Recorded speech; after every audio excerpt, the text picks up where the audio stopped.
अक्सर ये मान लिया जाता है कि इनकम टैक्स के पेचीदा नियम सिर्फ अमीरों के लिए हैं, है ना? लेकिन असेसमेंट ईयर 2026-27 के लिए कुछ ऐसे छिपे हुए टैक्स ट्रिगर्स सामने आए हैं जो किसी भी आम इंसान को कानूनी रूप से आईटीआर फाइल करने के लिए मजबूर कर सकते हैं। आज के इस डीप डाइव विश्लेषण में उन सभी अनिवार्य नियमों को डिकोड किया जाएगा जो तय करते हैं कि किसे अपना रिटर्न दाखिल करना ही होगा। तो चलिए सीधे मुद्दे पर आते हैं। इस पूरे टॉपिक को आसानी से समझने के लिए इसे 5 अहम हिस्सों में बांटा गया है। सबसे पहले आईटीआर फाइलिंग के बेसिक नियम, फिर खर्च और जमा की चौंकाने वाली सीमाएं, उसके बाद टीडीएस और विदेशी निवेश के रूल्स, फिर स्वैच्छिक फाइलिंग के फायदे और आखिर में वरिष्ठ नागरिकों और बिजनेस एंटिटीज के लिए विशेष नियम। हर एक कंडीशन को बहुत ही बारीकी से कवर किया जाएगा। आइए पहले सेक्शन से शुरू करते हैं, आईटीआर फाइलिंग के बेसिक नियम। ये वो फाउंडेशन है जिससे तय होता है कि कानूनी तौर पर किसी व्यक्ति के लिए रिटर्न दाखिल करना जरूरी है या नहीं। बुनियादी छूट सीमा, जिसे बेसिक एग्जेम्पशन लिमिट भी कहते हैं, पूरी तरह से इस बात पर निर्भर करती है कि टैक्स रिजीम कौन सी चुनी गई है। पुरानी कर व्यवस्था में ये लिमिट उम्र के हिसाब से बदलती रहती है, लेकिन नई व्यवस्था यानी न्यू टैक्स रिजीम में कहानी बिल्कुल साफ और सिंपल कर दी गई है। सभी के लिए एक समान 4 लाख रुपए की सीमा। अगर टोटल इनकम इस लिमिट को क्रॉस करती है तो आईटीआर फाइल करना मस्ट है। वहीं अगर पुरानी कर व्यवस्था की बात करें तो उम्र के हिसाब से बेसलाइन अलग अलग है। 60 साल से कम उम्र वालों के लिए ये लिमिट 2.5 लाख रुपए है। 60 से 79 साल के बीच के सीनियर सिटीजन्स के लिए ये बढ़कर 3 लाख हो जाती है और 80 साल या उससे ज़्यादा उम्र के सुपर सीनियर सिटीजन्स के लिए ये छूट 5 लाख रुपए रखी गई है। जैसे ही इनकम इस बेसलाइन के पार जाती है, रिटर्न भरना कानूनी रूप से अनिवार्य हो जाता है। यहाँ एक बहुत बड़ी गलतफहमी को दूर करना जरूरी है। एक गोल्डन रूल हमेशा याद रखना चाहिए, हमेशा टोटल इनकम चेक करनी है, फाइनल टैक्स का अमाउंट नहीं। अक्सर लोग रिबेट के जाल में फंस जाते हैं। रिबेट की वजह से फाइनल टैक्स का कैलकुलेशन भले ही 0 हो जाए, लेकिन अगर टोटल इनकम बेसिक लिमिट से ज्यादा है तो टैक्स ना बनने के बावजूद आईटीआर फाइल करना 100% अनिवार्य है। इसे इग्नोर करने पर सीधा नोटिस आ सकता है। अब बढ़ते हैं दूसरे सेक्शन की तरफ, खर्च और जमा की सीमाएं। क्योंकि सिर्फ इनकम ही सब कुछ तय नहीं करती, कुछ ऐसे बैंकिंग और लाइफस्टाइल ट्रिगर्स हैं जो टैक्सेबल इनकम 0 होने पर भी फाइलिंग को मैंडेटरी बना देते हैं। चलिए बात करते हैं बड़े नंबर्स की। 1 करोड़ रुपए, ये सिर्फ एक बड़ा नंबर नहीं है, बल्कि एक बहुत बड़ा बैंकिंग ट्रिगर है।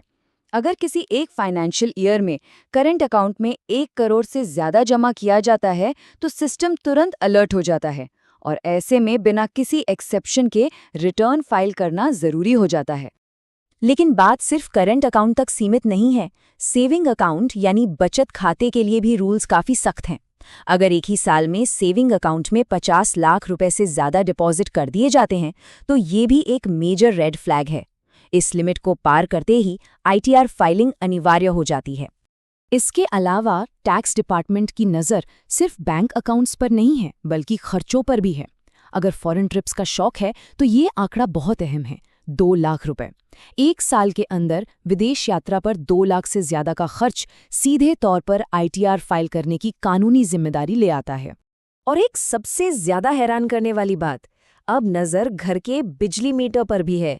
बिल्कुल सही सुना, अगर एक साल में बिजली का बिल 1 लाख रुपए के आंकड़े को पार कर जाता है तो भी आईटीआर फाइल करना अनिवार्य हो जाता है।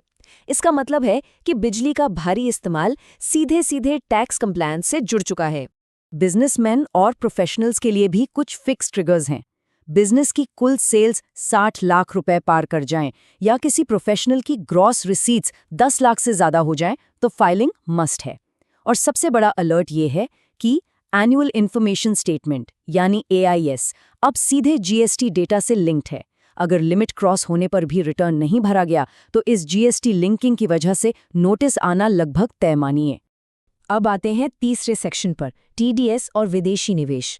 आज के डिजिटल दौर में टैक्स डिडक्शन और ग्लोबल पोर्टफोलियो किस तरह से नियमों को प्रभावित करते हैं, आइए इसे डिकोड करते हैं। कटा हुआ टीडीएस भी रिटर्न भरने के लिए मजबूर कर सकता है। सामान्य करदाताओं के लिए अगर एक साल में टीडीएस 25,000 रुपये से ज्यादा कटता है तो रिटर्न फाइल करना होगा। वहीं सीनियर सिटीजन्स के लिए ये थ्रेशोल्ड डबल है, यानी 50,000 रुपये। आज के डिजिटल युग में इंड मनी या वेस्टेज जैसे ऐप्स के जरिए विदेशी कंपनियों के शेयर्स खरीदना बहुत आम हो गया है। अगर कोई भी भारतीय निवासी विदेश में कोई संपत्ति रखता है या यूएस स्टॉक्स में इन्वेस्ट करता है तो नियमों का सख्ती से पालन करना होगा। ऐसे मामलों में सिर्फ आईटीआर फाइल करना ही काफ़ी नहीं है, बल्कि शेड्यूल एफएसआई और शेड्यूल एफए में इसकी पूरी रिपोर्टिंग करना एक सख्त लीगल रिक्वायरमेंट है। चलिए अब रुख करते हैं चौथे सेक्शन का, स्वैच्छिक फाइलिंग के बड़े फायदे। अब तक बात हुई कि फाइलिंग कब एक कानूनी मजबूरी है, लेकिन अब उन स्मार्ट स्ट्रेटजीज को समझते हैं कि क्यों अपनी मर्जी से रिटर्न फाइल करना भी बहुत फायदेमंद साबित होता है।